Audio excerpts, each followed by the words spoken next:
So, ayan, update. Paolo Avellino and Kim Chu.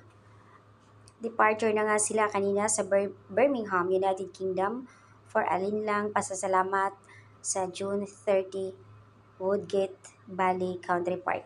So, ayan, nag-departure na nga kanina. Makikita sa clip video kung saan ay nakaabang ang mga fans nandoon. Sa mga taga Woodgate Valley Country Park, update nyo po. Sana po may pa-live. Safe travels and Kim Paus. Guys, makikita nyo sa video kung paano mag-caring si Pao kay Kim. Na something gusto hawakan ni Pao, hindi niya magagawa. Pero, yung habang naglalakad sila, lagi siya nakatingin kay Kim. Napaka-sweet naman.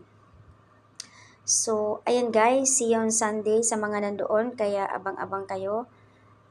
Good luck sa Kim Pao. Safe travel, Kim Pao. See you booth on Sunday. I'm so excited and going there tomorrow, 6 hours drive to attend the festival Sunday. Basta makikita ko ang Kim Pao, panatag ako.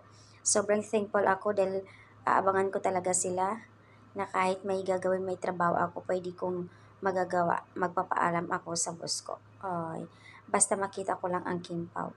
Sweet naman. So, ayan guys, ang update. Nasa departure na sila.